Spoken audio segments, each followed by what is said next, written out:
Hi, this is Peter Godinez, your ambassador with K80Y TV, the series of Meet the Candidate. And we have the good pleasure, and we've been waiting a while, but thank you so much. We have Jeff Gorell, who's running for Congress in District 26. So I got the number right there. You did. But Jeff, this is a wonderful time. You've probably seen the signs and seen them on social media. This is the actual real person. No makeup, no Photoshop, nothing. This is unfiltered, and we're really excited to have him here on Meet the Candidate. But Jeff, let's just start from the beginning. Where did this life actually begin for you? Oh my goodness. Well, thanks first of all for your time. You're welcome. Yeah, Very it's a welcome. pleasure to join you today. I grew up a son of a naval officer. Okay. So I lived all over the world, and I went to 5 elementary schools. But I was born in Alexandria, Virginia. Mm-hmm. Lived in places like Italy and Hawaii and Los Angeles and Rhode Island, and bounced around quite a bit as a young boy. And we settled down here in California, where my father retired.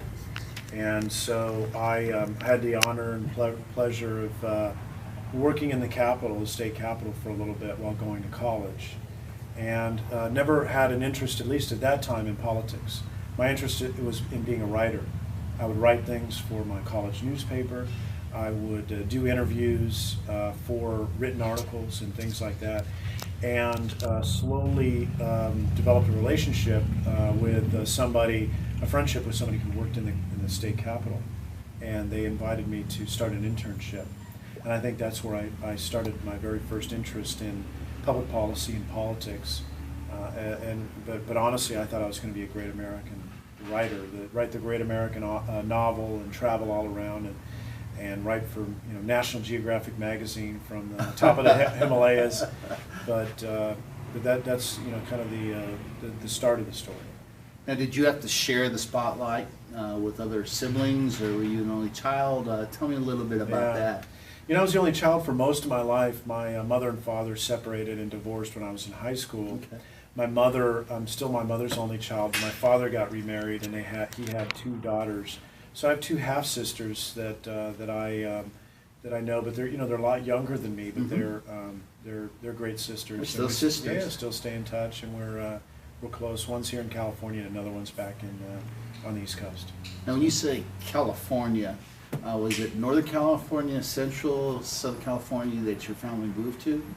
Yeah, my father retired out of Alameda, actually out of what was called Naval Station San Francisco, which doesn't exist anymore. And it was a combination of Treasure Island, Yerba Buena Island, where we lived right in the middle of the San Francisco Bay Area, and Hunters Point, and some other military facilities in the Bay Area. So he retired there, and I went to high school in the San Francisco Bay Area. I went to St. Joseph's Notre Dame, the home of Jason Kidd, and a great small school up in the Alameda. And then I went to UC Davis for college, which took me a little bit closer to the state capitol in Sacramento. And that proximity really kind of started to make my interest in writing be more about politics, just because we're so close to the capitol. That's interesting. So what was the experience of having a little international actually change you? Because you said you lived in the United States, but then in some other countries. How do you think that kind of changed your overall DNA as a leader, or as an individual? Well, I think the opportunity to see different parts of the country and the world is really important for young people, and it was for me. It gave me, a perspective that said there's more that exists in the world outside of my hometown, and that, always allows you to know and understand that there are different perspectives. There are different cultures, there are different ways that people think about things, and the world is, not as homogeneous as some people may find their little small hometowns to be. So I had the benefit of seeing so much, and all over Europe. We traveled all over Europe when I was young. We traveled through the Pacific and Asia when I was young. And that was a neat experience. We drove all over the United States. But the downside is that unlike people here in the community who can say that they've had friends since kindergarten, or some of them are, multiple generation Ventura County that have streets and beaches named after them. I don't have necessarily those kind of roots here. My wife is born and raised in Ventura County, but moving every 2 years means that you have to say goodbye to a lot of friends, and you never become numb to that, but that does allow you to make new friends, and I think that experience is positive. But I definitely envy those people that can say that they've known people since kindergarten and have those strong relationships, family relationships. But this now, Ventura County, really is home to me. It's the first place that I've ever lived, and I've been here since the late 90s. It's the first place I've ever lived that wasn't dictated by where my father was stationed or by where I was going to college or law school. So this is home for me, and this is where my roots are, and so it means a lot. Now, you probably, I'm guessing, because of the place you've been, do you still have people you know from every area that you have some type of connection with? Yeah, I do. I stay in touch with a few people that I've known from Hawaii, a few people from after Hawaii in the San Francisco Bay Area. I lived on an island, right in the middle of the San Francisco Bay Island, right in the middle of the San Francisco Bay. So if you drive from Oakland to San Francisco, you actually go through the island, Yerba Buena Island. There's trees on it, and people sometimes call it Treasure Island, but it's really Yerba Buena. And living on that island, going to high school while on that island, had to go on a bus every day to Alameda, learning how to drive while living on that island. You're a daredevil when you learn how to drive, and you've got to go from 0 to 65 in about 4 seconds to get to merge onto the Bay Bridge. But growing up on an island when there are only a small handful of kids that are my age means you grow very close relationships, and we still stay in touch. Jeff Rothwell lives back in the East Coast, and Matt Curtin is actually here locally, and those are all kids I grew up with on that island. And it wasn't quite Lord of the Flies. We didn't actually run the island. We didn't actually run the island. A little better than but that. There were times we felt like we did. We built our own forts. We explored the island. We had. It was literally felt like we had our own tropical island to ourselves, even though we're right in the middle of one of the most populated bays in the world, San Francisco Bay Area. But it was a very neat experience growing up. I could imagine that you were somewhat of a leader and people looked at you even though this was this small island. So was that like one of the first times you had a chance to, maybe you didn't know it back then, but to be an actual leader of a group? Yeah, that's an interesting question, because my father was a commander at the time in the Navy, and I ended up, now I'm a commander. But looking back then, I think more than anything, I just was able to watch my father in the relationships and the position he had and that command authority, and then that's really where I developed my understanding of leadership, is watching my father, as somebody who I look up to, a role model, a hero, a mentor for me, and him being a leader in the military and somebody that people really respected and would follow into any kind of a challenge, including combat. I believe that's what helps for me to formulate an understanding of there are those in this world who are leaders, and there are those in this world who are followers. That's a good one. And is your father still around, may I ask, or did he? He is, yeah. Thank you for asking. He's in Washington, D.C. area, and he works for the National Oceanic Atmospheric Administration. That's impressive. It's neat. It's a really neat experience for him, because he spent his career in the Navy, but then he was able to transition, and now he's in the deep sea exploration unit of NOAA. Whoa. So he's been able to go on oceanic explorations all over the world. Indonesia. He's been able to go down in submersibles and see, midget submarine that was sunk off of Pearl Harbor the early morning, December 7th, 1941, actually before the air attack, by the USS Ward, a Navy reserve ship, sunk that midget submarine outside the mouth of Pearl Harbor, early before the air attack. It was the first shots fired for America in World War II. So we, it's good to see my dad in that role, because it's that life aquatic, I think, that he loves. Being in the, being connected to the ocean, being connected to the sea, is very rewarding for him, I think. What are some of the traits? Obviously, you inherited genes, but what were some of the characteristics that you saw in your dad that you're seeing in yourself now, Jeff? I think my father, you know, his characteristics were thoughtful leadership. You know, you know, leadership. even in the legislature, I asked myself, well, how would my father approach this position? You know, he's a pragmatic person, but people know that if he comes to a conclusion and shares a vision, that he's given a lot of thought and it's worth following. So people follow him because he has that ability to communicate a vision and then get people to follow him. And I hope that I've inherited that. On my mom's side, she's one of 8 brothers and sisters, and my mom has got a big heart.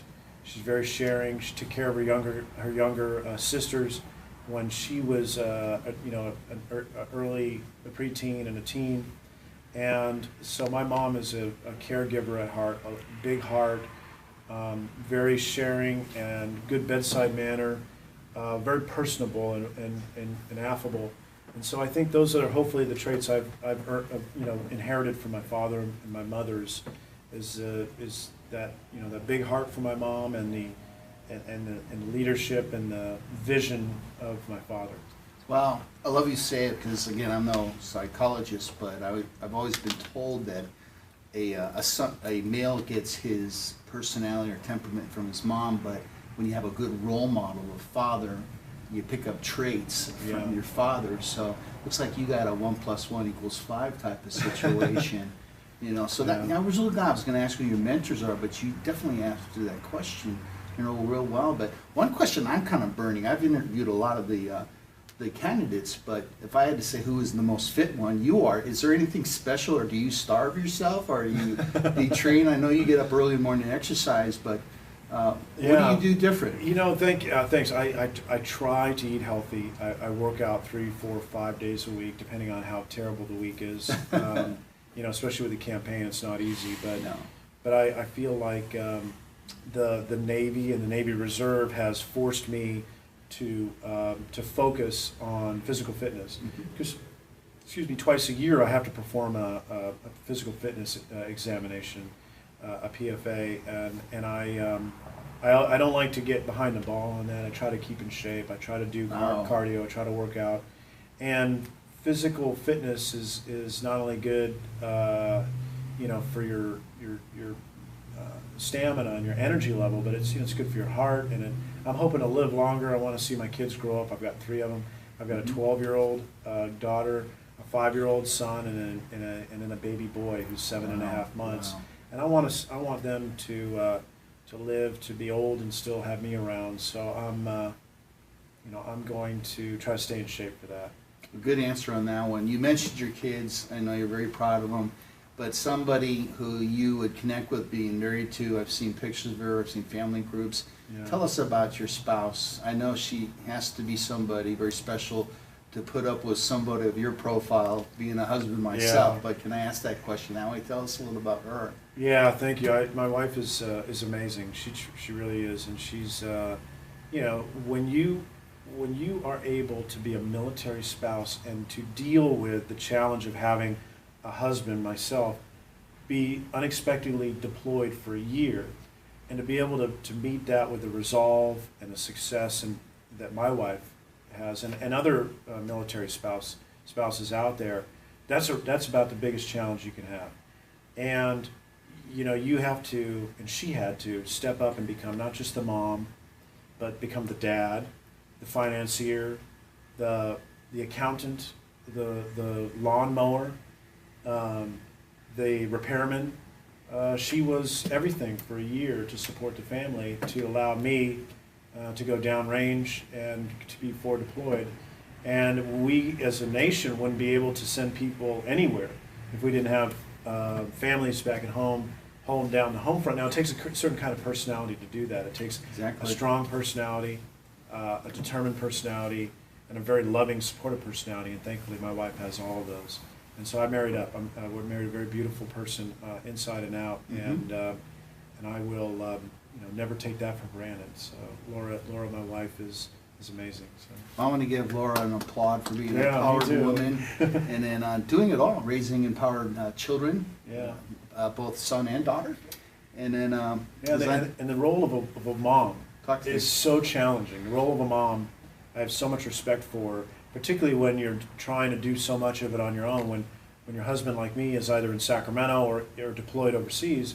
So even while I was in Afghanistan, we could have some of the worst environment in terms of being, rocketed throughout the night and spend half of the night in a hardened shelter. The next day I would call her and I would never complain about how difficult it was, because sometimes being a mom is one of the hardest jobs ever. So. And all of the challenges back here, I would try not to ever complain about my environment, because I know what a difficult job it is for her and for other mothers out there, or spouses who are holding down the home front, whether it's the husband or the wives.